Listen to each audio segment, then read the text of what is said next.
வணக்கம் மக்களே. அதிரடி திருப்பங்களுடன் சிறகடிக்க ஆசை. அடுத்து என்ன நடக்கும் என்பதை பார்க்கலாம் வாங்க. அதுக்கு முன்னாடி நீங்க நம்ம சேனலை சப்ஸ்கிரைப் பண்ணாமல் இருந்தால் உடனே பண்ணிடுங்க. முத்து, மீனா, அண்ணாமலை, ரோகிணி எல்லாருமே பரசு பொண்ணுடைய கல்யாணத்துக்காக போறாங்க. அங்க போறப்போ எல்லாருமே ரொம்ப சந்தோஷமா இருக்காங்க. அப்போ முத்து கேக்குறாங்க, நானும் ரொம்ப நேரமா பார்த்துட்டு இருக்கேன். உங்க மாமாவை காமிக்கிறேன்னு சொல்லி சொன்னீங்களே தம்பி, எங்க அப்படின்னு சொல்லி கேக்குறாங்க. மாப்பிள்ளைகிட்ட மாமா அதை இங்கதான் இருந்தாரு அப்படின்னு சொல்லி பேசிட்டு இருக்காங்க. அடுத்த ரோகிணியும் சரி ஓகே உள்ள போய் உட்காரலாம்னு சொல்லிட்டு போய் உட்கார போறப்பதான் கரெக்டா வந்து அந்த பிறவும் மணியும் பாக்குறாங்க. என்ன இவரு மலேசியால இருக்காருன்னு சொல்லி நம்ம சொல்லிட்டு இருந்தோம். இங்க வந்திருக்கிறாரு, இவரோட பெரிய தொல்லையா போச்சே அப்படின்னு சொல்லிட்டு பக்கத்துல போயிட்டு இங்க வாங்க, உங்க கூட கொஞ்சம் பேசணும் அப்படின்னு சொல்லி கூப்பிடுறாங்க. என்ன ரோகிணி பாப்பா நல்லா இருக்கியா அப்படின்னு சொல்றாங்க.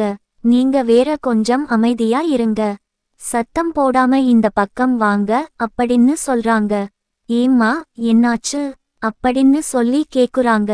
ஆமா நீங்க எப்படி இங்க அப்படின்னு சொல்லிட்டு, ஏம்மா சரியா போச்சு, இது என்னுடைய மாப்பிள்ளையோட கல்யாணம், என் தங்கச்சி பொண்ணோட தங்கச்சியோட பையனுடைய கல்யாணம்மா அப்படின்னு சொல்லிட்டு இருக்காங்க. அப்ப என்ன நீங்க இங்கதான் இருப்பீங்களா அப்படின்னு சொல்லி கேக்குறாங்க. பின்ன என் தங்கச்சி பையனுக்கு கல்யாணம், என் மாப்பிள்ளை கல்யாணம், நாங்க இல்லாம எப்படி அப்படின்னு சொல்றாங்க. ஆமா இதை நீ கேட்டுட்டு இருக்கீங்க, நீ எப்படி இங்க வந்த அதை நான் கேட்க மறந்துட்டேன். ஆமா உங்க ஃபேமிலில இருந்து எல்லாருமே வந்திருப்பாங்க போல இருக்குது அப்படின்னு சொல்லி எட்டி பார்த்துட்டு சொல்றாங்க. ஆமா அதுதான் எனக்கு பிரச்சனையே.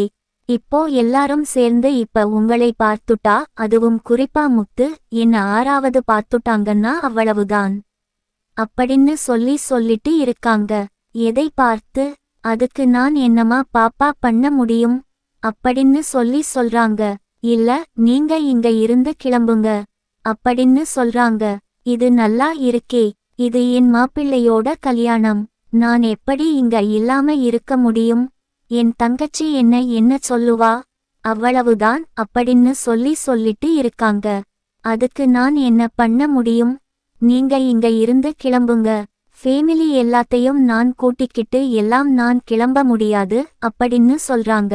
சரியா போச்சு, இங்க பாரு, நீ ஏதாவது பிரச்சனையில மாட்டிக்க கூடாது அப்படின்னா நீ ஏதாவது பண்ணு, அதை தவிர்த்து.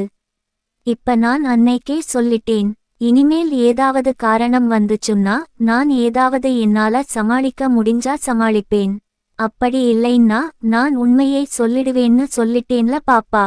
இப்ப மறுபடியும் வந்து இப்ப என்னுடைய தங்கச்சி பையனுக்கு கல்யாணம், இப்ப நீ இங்க இருக்காதேன்னு சொன்னா என்ன அர்த்தம் அப்படின்னு பேசிட்டு இருக்காங்க. கொஞ்சம் சூழ்நிலையை புரிஞ்சுக்கோங்க அங்கிள் அப்படின்னு பேசிட்டு இருக்காங்க. இல்லம்மா அதெல்லாம் சரிப்பட்டு வராதும்மா, நீ வேணா உன் ஃபேமிலியை கூட்டிட்டு கிளம்பு அப்படின்னு சொல்றாங்க. நான் போய் என்னன்னு சொல்லிட்டு நான் கூப்பிட்டு கிளம்ப முடியுமா? அதுவும் இல்லாம என்னுடைய அங்கிளுடைய க்ளோஸ் ஃப்ரெண்ட், அவருடைய பொண்ணுக்குதானே கல்யாணம், நான் எப்படி போக முடியும் அப்படின்னு சொல்றாங்க. என்னைக்கு இருந்தாலும் நீ இன்னைக்கு மாட்டுனா கண்டிப்பா என்னைக்காவது ஒரு நாள் மாட்டத்தனமா போற. எப்படி இருந்தாலும் முத்துக்கல்ல நான் படத்தான் போறேன். ஆல்ரெடி அவன் வந்து எங்க மாமா நு சொல்லிட்டு என் மாப்பிள்ளை கிட்ட கேட்டிருப்பான் போல இருக்கு. இப்பதான் வந்து சொல்லிட்டு போனான். நான் அவனைத்தான் போய் பார்க்கலாம்னு நினைச்சுட்டு இருந்தேன்.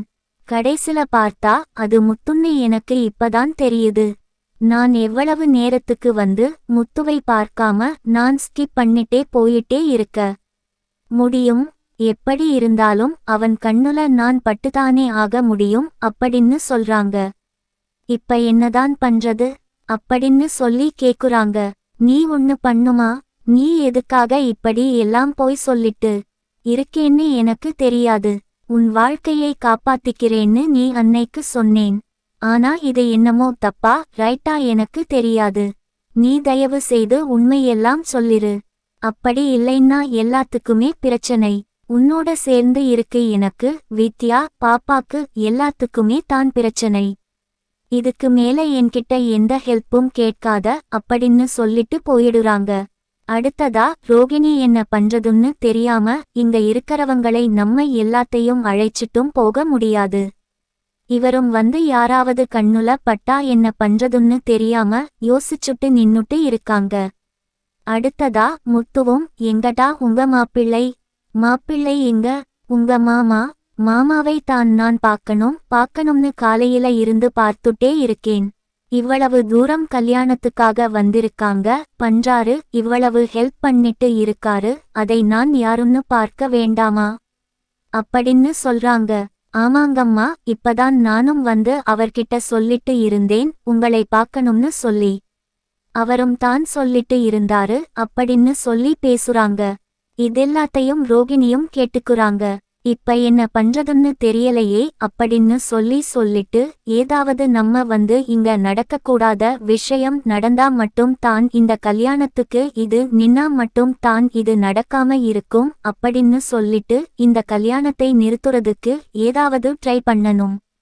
அப்படி இல்லையா இங்க ஏதாவது விவரத்தை நடத்தியே ஆகணும் அப்படின்ற மாதிரி நினைச்சுட்டு இருக்காங்க. சரி, இதுக்கு வேற வழியே இல்ல, ஏதாவது யோசிச்சு ஆகணுமே அப்படின்னு சொல்லிட்டு உடனே வித்யாவுக்கு கால் பண்றாங்க.